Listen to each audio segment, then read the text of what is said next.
Star hero Allu Arjun నటించిన Pushpa 2 the rule special premiere show సందర్భంగా హైదరాబాద్ సంధ్యా థియేటర్లో జరిగిన తొక్కిసలాట కేసులో న్యాయపరమైన కీలక పరిణామం చోటు చేసుకుంది. ఈ కేసును విచారిస్తున్న హైదరాబాద్లోని నాంపల్లి క్రిమినల్ కోర్టు తీవ్రంగా పరిగణిస్తూ ఈ రోజు అల్లు అర్జున్ వ్యక్తిగతంగా తమ ముందు హాజరు కావాలని సమన్లు జారీ చేసింది. 2024 డిసెంబర్ 4న ఆర్టీసీ క్రాస్ రోడ్స్లోని సంధ్యా థియేటర్ వద్ద అల్లు అర్జున్ను చూసేందుకు భారీగా తరలివచ్చిన అభిమానులు అదుపు తప్పడంతో ఈ ప్రమాదం జరిగింది. ఈ తొక్కిసలాటలో ఊపిరాడక రేవతి అనే మహిళ ప్రాణాలు కోల్పోగా ఆమె 8 ఏళ్ల కుమారుడు శ్రీతేజ్ తీవ్ర గాయాల పాలయ్యాడు.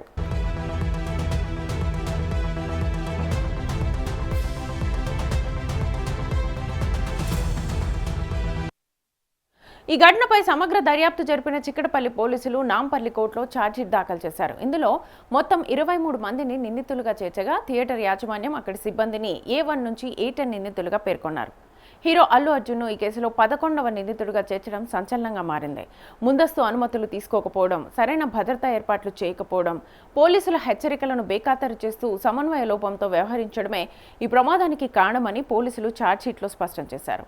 ఈ నేపథ్యంలో కోర్టుకు వ్యక్తిగతంగా హాజరు కావడం నుంచి మినహాయింపునివ్వాలని, వీడియో కాన్ఫరెన్స్ ద్వారా విచారణకు అనుమతించాలన్న అల్లు అర్జున్ లీగల్ టీం అభ్యర్థనను నాంపల్లి కోర్టు పక్కన పెట్టేసింది.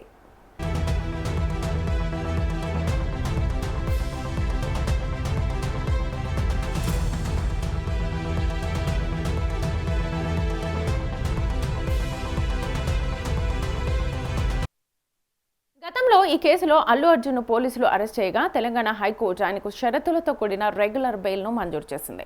మానవతా దృక్పథంతో అల్లు అర్జున్ కుటుంబం బాధిత కుటుంబానికి వైద్య ఖర్చులు, భారీ పరిహారం అందించి ఆదుకున్నట్లుగా తెలుస్తోంది. అయితే క్రిమినల్ విచారణ ప్రక్రియలో భాగంగా నేడు ఆయన కోర్టుకు స్వయంగా హాజరవుతారా, లేక ఈ ఛార్జ్షీట్ను సవాల్ చేస్తూ హైకోర్టులో క్వాష్ పిటిషన్ను దాఖలు చేస్తారా అనేది టాలీవుడ్ వర్గాల్లో ఉత్కంఠ రేపుతోంది. ఒకవేళ బన్నీ మిగతా నిందితులు ఈ రోజు న్యాయస్థానం ముందు హాజరైతే ఈ హై ప్రొఫైల్ కేసు విచారణ తదుపరి దశకు చేరుకుంటుంది.